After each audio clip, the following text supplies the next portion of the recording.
So we have a bit of a breaking news update for you guys, and it involves a test series that a lot of us would be very keenly following come the start of the new year in 2024.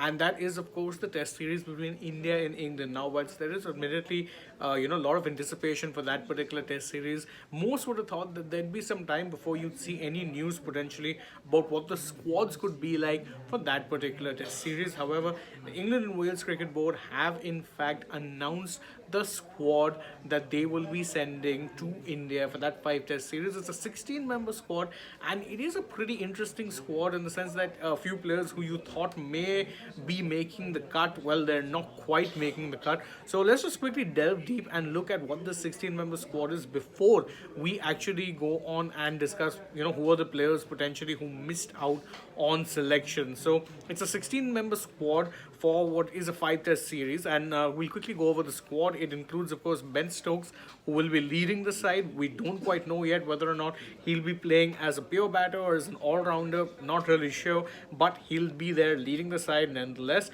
There's Ben Stokes, there's Rehan Ahmed, James Anderson, Gus Atkinson, Johnny Bairstow, Shoaib Bashir, Harry Brook, Zach Crawley, Ben Duckett, Ben Fowkes, Tom Hartley, Jack Leach, Ollie Pope, Ollie Robinson, Joe Root, and of course Mark Wood. That rounds off the 16-member squad. Now, of course, a few interesting names here are worth noting. There's three uncapped players, really, three players who have come in who previously not represented England.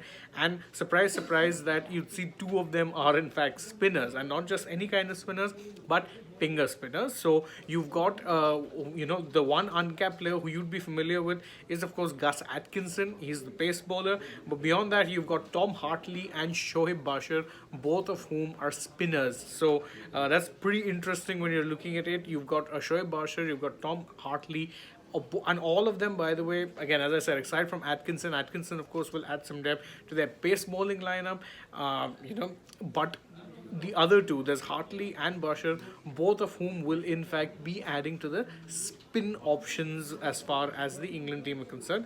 Now, there was some talk about whether or not someone like a Will Jacks could potentially make it into the squad. Obviously, he's not there. There is a Jack Leach, and of course, he would most likely be one of the favorites to start. He'll potentially be competing with a spot for someone like a Rehan Ahmed, who you'd remember had impressed in that Test series which England played against Pakistan last year. He had done well. Whether Ahmed gets a look in here, whether they stick with Leach, who's a bit more experienced, definitely a trusted player in that regard, remains to be seen. But they have also added, as we said, there's besides Atkinson, there's a Tom Hartley, there's a Shoaib Bashir, both of whom will be expected to, let's say, adds a little bit more to their bowling lineup, particularly their spin bowling lineup.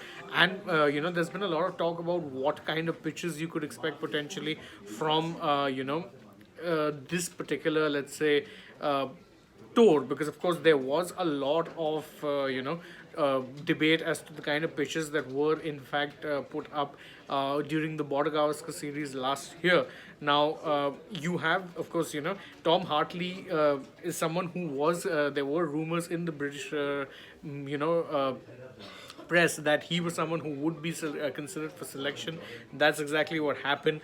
So Tom Hartley means that means with Hartley there, that's another left-arm spin option along with Jack Leach, and of course, they've got Rehan Ahmed. There's plenty of spinners. Someone like a Shoaib Bashir as well comes in, would be adding a lot more to their options. So again, plenty of spinners. I think England are fully aware what kind of pitches you would be getting if you're coming to India at this point in time. And of course, the advantage they have is that there's variety there. So Rehan Ahmed is a leg spinner. He's a right arm leg spinner. In Shoaib Bashir, he's a batter who also bowls some off spin. So he would add another dimension. In Tom Hartley, they have another left-handed spinning option alongside Jack Leach. So all bases really covered as far as their spin bowling is concerned. Of course, in the Pacers, you've got an Anderson, you've got Wood, you've got you've got Gus Atkinson, then you've of course got someone like an Ollie Robinson. So there are options there.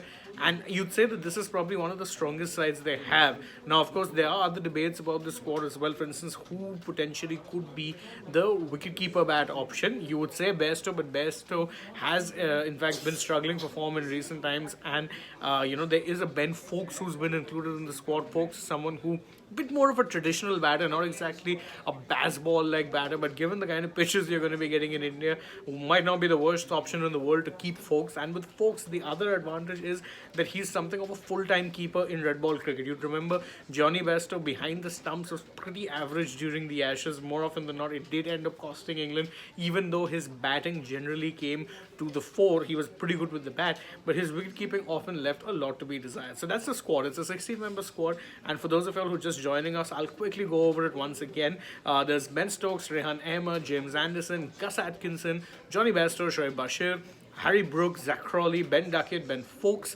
Tom Hartley, Jack Leach, Ollie Pope, Ollie Robinson, Joe Root, and Mark Wood. That's the 16-member squad. Now, of course, they do have a lot of bowling options to choose from. As I said, they could potentially load this, team with all-rounders as well. But it's interesting to also see some of the players who missed out. Of course, there's no Stuart Broad. He announced his retirement. There's no Chris Wokes. So, tells you that, they feel there's probably not that much of a need to be including a lot of pace bowling all-rounders. Really, they'd prefer maybe loading up with spinners, because, again, you'd have Anderson to do something with the new ball when it's moving, and of course Ollie Robinson. Beyond that, how much assistance are they going to get?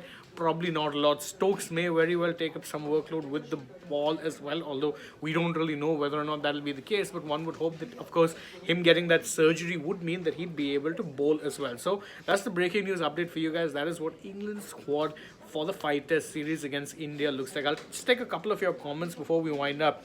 Akash Bharadwaj says that, hope it's not dust bowls. In fact, as he says, that it's baseball versus dust balls, and I hope we can enjoy a good series this time. I wholeheartedly agree. I do think it would be nice if you had maybe slightly more sporting pitches, but I mean, I don't really know. We know what tends to happen, especially in the era of the WTC, where results are so very important. So that's the breaking news update for you guys. Thank you guys so much for joining us. Again, if you enjoy our work, please don't forget, like, share, subscribe, tap the bell, leave us a comment, follow us on Instagram, Twitter, Facebook. Don't forget to download the SportsTech app, and if you're already on the channel, well, go ahead, check out some other videos we've done, and stay tuned. We have plenty more coming your way, including a very interesting live dugout show. For now, though, from my side, it's goodbye.